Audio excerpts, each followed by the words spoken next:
Hey, Paper Cut here, doing a replay review of Two-Way Petting Zoo, who on the AOE4 Reddit asked, why did he lose? So we're going to look at this 2v2 of him playing with King Carrot. He's Japanese, King Carrot is Malians, against two players who are Japanese and Ottoman. So before we get to the game, the key that you're looking for here is, on a 2v2, you and your teammate need to have a strategy. You need to have a goal in mind. Now, that goal could be, we're going to try to do this and respond to what the opponent is doing. But if you come in with no goal in mind, you're going to be kind of aimless, your builds are going to be off, and you're going to lose to a team who has a goal in mind. As Malian and Japanese, I would suggest you guys do some sort of feudal push. The Japanese feudal pushes are really strong. There's a lot of build orders that do that. Your other option is to rush fast castle. But as I understand it in team games, feudal pressure is really, really common. So, especially when you're playing against another Japanese player or Ottoman player, they're probably going to run feudal. So your best bet is to fight feudal. So let's look at what you're doing wrong. It's a 48-minute game, so I'm not going to sit through the entire game. That's a really long video. So I'm going to probably be identifying within the first 20-25 minutes of the game what is it you could do better and how you could win the game. So I'm going to look at your opening first. I'm not going to look at your teammate too much. That's just a lot to bounce back and forth between. So I'm going to focus on what you're doing. I'll try to check your teammate every once in a while, but keep the focus on you. So as you're getting set up here, I'd hope that you're doing some sort of build order that you've either learned or saw online and you've perfected yourself. That'd be the goal. You want to get to feudal as soon as possible, as fast as possible. I don't know the Japanese build orders very well. I know I've seen the Beastie Stone build order that also came from the Muslim, or he goes by Demi now, my bad. But looks like you're just doing straight up. I know this is one of the build orders as well. So this works. Good placement in the storehouse. What about your teammate here?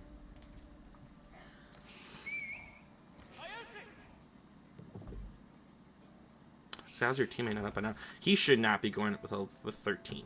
He should go up with 8. Especially because he doesn't even have any spearmen on his pit mine yet.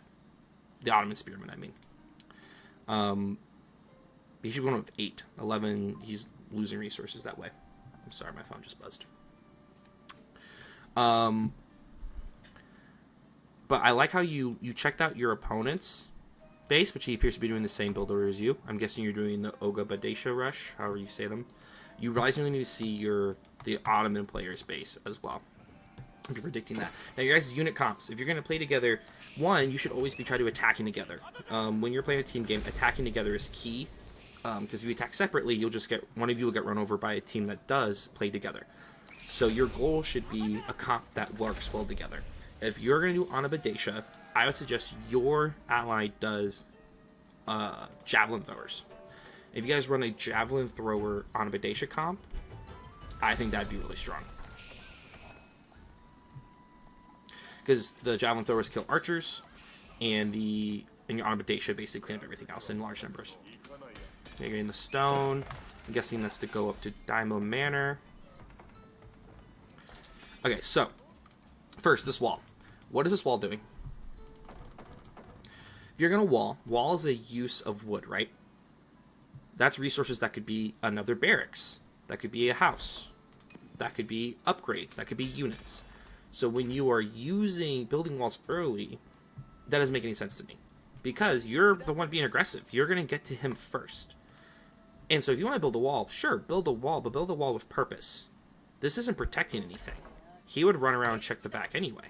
So a wall that actually covers your backside here would be better. Or a wall that secures future resources. So if you want to use your pressure to secure resources, build a wall that's here. That covers from here, here, and here. Which with the new walling system should be pretty easy to do.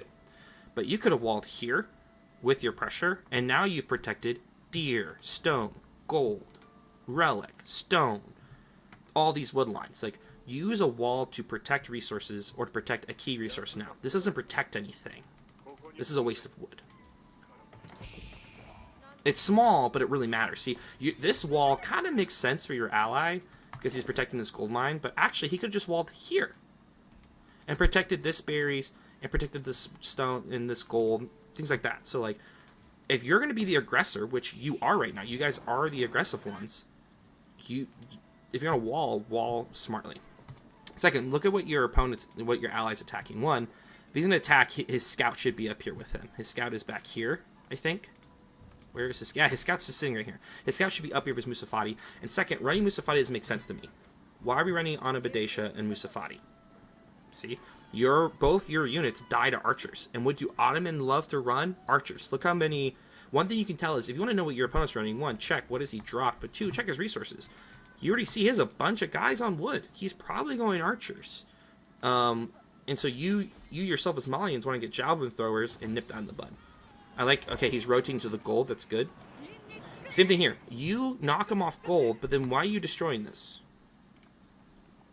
See, okay, this is great. He's going to get the gold villagers. But when you're pressuring... Oh, one, don't ever... Try to avoid being supply blocked. But think about this. You've seen he's on berries back here. You've seen he's probably on a wood line here. So, keeping him off gold's great and all, but right now I'm guessing you're rallying to that gold point. You are, which is good. So in this case, start rotating around. Bring your scout over and rotate around the resources and keep attacking him. Don't let him just build up resources. Because you obviously beat him to the punch. He doesn't have anything to respond to you, then you lost your scout, which isn't good. But look, he's sitting here on stone right here. He built this tower because you let him. You let him build that tower because you didn't rotate through as you pushed him off. I bet if we restarted, that tower is not there, and he built it while you stood here.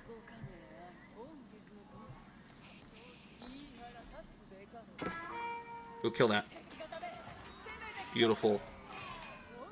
Okay, you guys are thoroughly in the lead right now. You have more military. You're killing his starting military. You guys just need to pick an opponent and attack. And also, so your ally has Musafati sitting back here. Is he getting upgrades? Your ally needs to get a blacksmith out and get upgrades. But your goal should be right now is to basically keep rotating through his resources. One of you should research siege engineering, get a ram down and attack.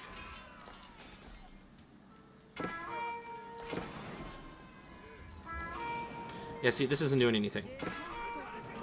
You've reached this point where I'm here, but what do I do now? Because right now your opponent is trying to get out units to fight you. Is he on any other gold? He's not. So he's getting gold from stone, right, with the Japanese passive. So in this case, you guys are ahead. Just rally military to here. Drop 2 rams and walk in. Instead of dropping rams, you guys are walking in with units that die to arrow fire. This TC will eat up your guys' units. This tower will eat up the units you're sending in, except the samurai. The samurai can hold. You don't have enough samurai to do anything. And all you're doing is losing units, and then your opponent's built up. And look, you guys are now half the military you used to have. You've lost all the Musafatis, and you're down to half of what your army supply was. And what did you accomplish? I don't think you killed a villager. You killed 2 farms, which come for free. So really, you've done no damage. So this is something that happens a lot at this level. You guys are like a gold plat level. You execute your plan. Then when you get here, you kind of run into, well, what do I do now? You've pushed them off gold, but you've ran into this tower. So in that case, build up military, drop a couple rams, get siege engineering, drop a ram, which you could have got probably earlier, and go in. Second, let's look at resources. It's important to always be every minute, check your resources. Okay, let's look at our resources. You have a lot of food, but you're making units that are both require gold. So this tells me that in your macro, in your economy, you haven't macroed to the gold that you need. Second, look at all these unused farms right now. You should put these, when you see this, you should immediately move units to match the resources you need. You should be rallying on the gold. Also, you're not building wood-heavy units.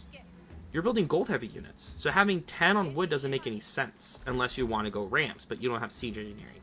All you use this wood for is to build walls that you don't need because you're at your opponent's base. See what I mean? Instead, you should look at this and go, I don't have enough gold. I should be rallying onto gold.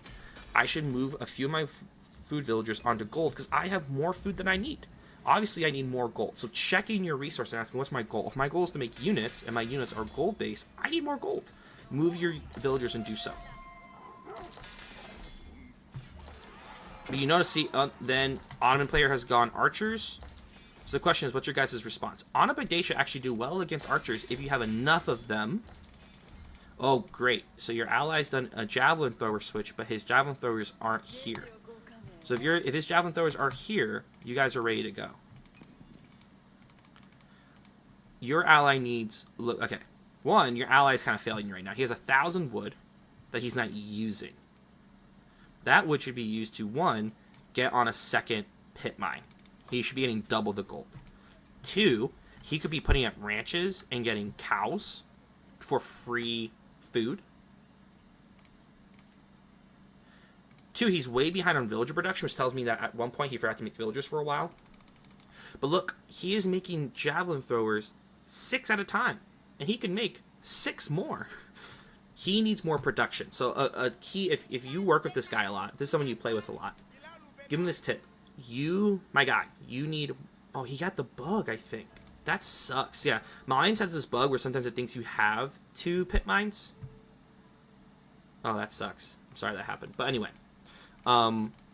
you need more production. If you can make more than 3 at a time of a unit, you need more production buildings, because then you're just wasting time. That could be units. And if these units were over here, you guys are ready to fight. You guys are ready to go. Right now, you're just missing siege engineering. And look, see, these allies are now working together. I like how you're checking resources. I love this. I love that you're checking resources. That's great. Why is your ally not with you? You're losing because you're not working together, and now you're going to get run down.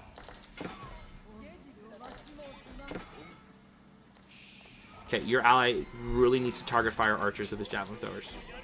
Good, good, good, good, good, good. Beautiful. You run in now. You have enough. His towers don't matter anymore. Run in, run in, run in, run in. If you notice you're often being supply blocked, make a bunch of houses.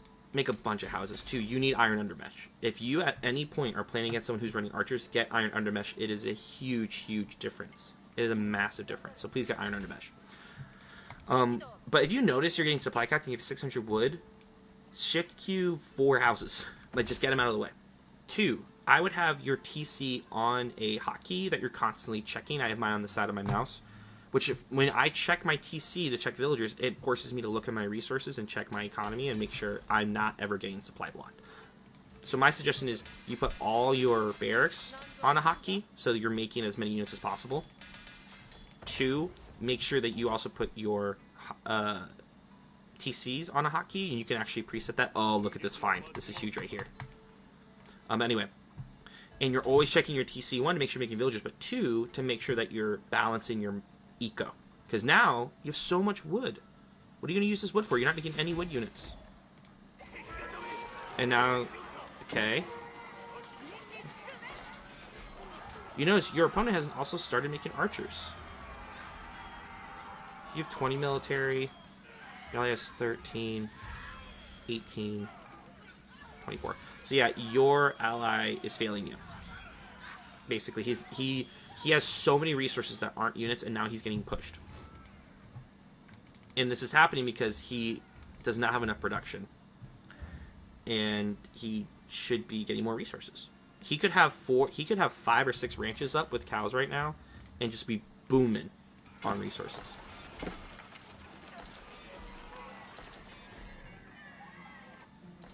Okay, here's the thing. You guys can't overreact. Your ally just needs to be rallying units to his base, and you guys need to hold. And you should keep rallying to here, and you need to keep poking. Because you're not even in the snowman's land, so you gotta make a decision. Okay, you're running over to blue now.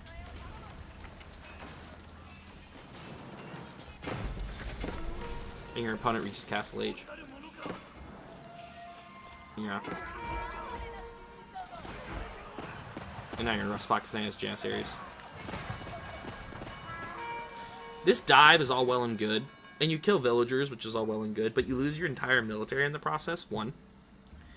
And 2, your opponent, as the Ottomans, can lose villagers. He gets free military.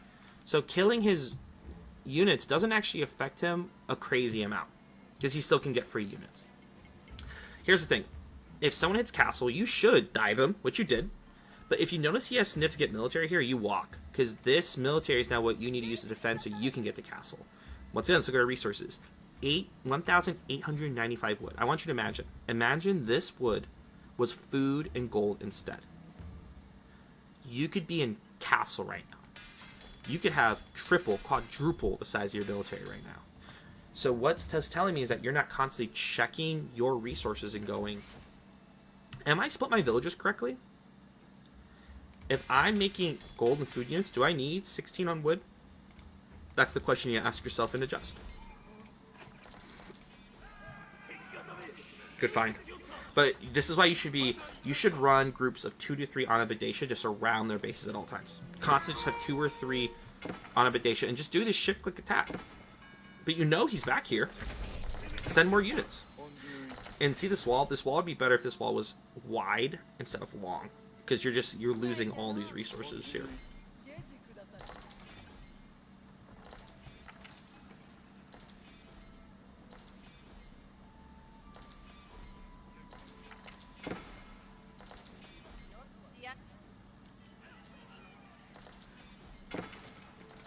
Once again, you guys aren't working together. So here's the problem. Okay, well, now you guys are trading. So yes, going for Imba makes sense because he should have a lot of gold. But look, your ally's getting attacked by both of the enemy. You need to get in there right now. So if your ally's being pushed by both, okay, you're getting in there. Good, good, good. But you gotta get in faster. Huge mango. Oh, this was a clutch mango. King Carrot with the King Mangoes. Unfortunately, still loses them, which should not have happened. Oh, we gotta kill these. These archers are just gonna walk around and kill a bunch of stuff. Okay, good. So now you're at this point where you each have someone in castle and you're not in castle. You've also reached a shit ton of resources. So at this point, you drop a market and you balance your resources yourself. Drop a market, balance your resources. But also having this many resources tells me you're not constantly making units. You should have way more units. Way more units. Get your upgrades. Get these military upgrades. Get your eco upgrades. They really, really matter. They really help. The more villagers you have, the more the eco upgrades matter. 2,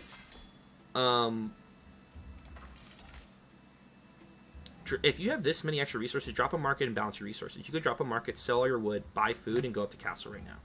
Or you could just drop 3 more barracks and just make insane amount of units. But I see some barracks have multiple and some don't, which tell me I don't think you have these all hotkey together, or else they would split the production evenly between them. So, maybe you do. Anyway, you should be making way more units or just rushing castle. I think you should just rush castle at this point. But now your win condition's a lot different. You need to get the relics. Well, you're trading, so it doesn't matter as much. But getting the relics would be nice. But now what's your comp? What's your comp now? Your comp should stay the same. You go on a Badesha, Samurai. Your ally goes Javelin Throwers and Siege. That's your comp. And your ally could also put in Javelin Throwers and Archers. So he does Javelin Throwers, Archers, because he gets Poison Arrows. And goes Siege. And you do everything else. And you do do not take your villagers off food. Look at your resource splits right now. You have so much wood. Take all your units off wood and make it. You need food. You won't be able to make units at this point. Take all your villagers off stone and make it. But pulling off food means that you can't make any units once you enter castle. You're kind of pushing here without knowing what's happening. You should have a scout. This is a mistake I often see. When you lose your scout early on, you never make another scout. Make more scouts. It's okay to make more scouts. Or send off a villager and make a tower. And just kind of like walk up with towers. But the point being is, you don't know what you're attacking right now. This is kind of just a Hail Mary. And you're losing... Are you losing this military for a purpose? Oh, nice catch. Then yes. You're doing a good amount of eco damage, but your ally's getting pushed right now. Okay, you're gonna help. This is good. Look at these villagers right here. He went double TC, okay.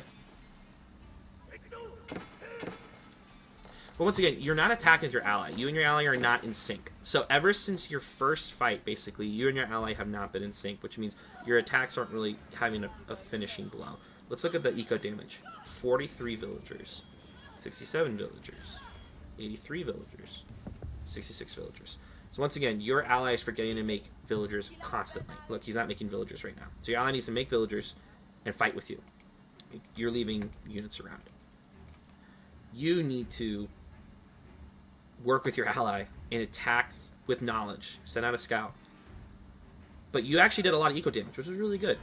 But you're not following up. You're not doing a killing blow. And you're not building a comp that will win the game.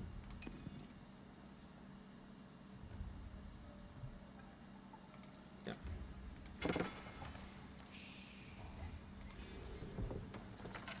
Because why is he making Donzos? What are his Donzos countering? You counter those. You can make Spearmen. You see how you guys aren't fighting together and then you're losing units?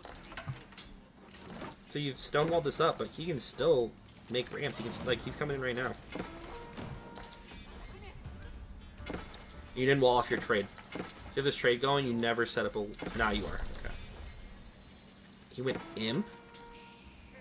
Here's the funny thing about going Imp for Malians. It doesn't really get you much. You get gunners, but it doesn't really, like, do much. I think having those be units would just have been better. Oh, shit. So your ally walked into Donzos, and he accidentally clicked on one unit, so all his Donzos circled around, tried to kill that one unit, and died. That's why you A-move in these big fights. A-move being an attack move. Alright, I'm gonna stop here, because I'm seeing the same reasons. So overall, you guys should have actually won that back in early feudal, because you guys had the advantage. So what you could do to better to win. 1, your ally needs to make sure he makes enough production and keeps making units. 2, you need to fight together. Fight together. And you comps that match each other. You as Japan should go infantry. Your ally, as Malian, should go javelin throwers and archers, and you guys work together on that. 3, if you got your opponent penned in their base and they have defenses, build rams and go. Don't just throw your units away. Build rams and go and win the game. And lastly, check your resources and macro. Check your resources and macro. If you have way too much of a resource, rally villagers onto a resource you need and move those. And be willing to move some villagers. Not all of them, move some. How do I know what resources I need? What are you making? You're making food and gold units. Most of your villagers should be split between those. With that, I hope that helped. If you have any questions or comments or feedback, let me know. And good luck on your future games.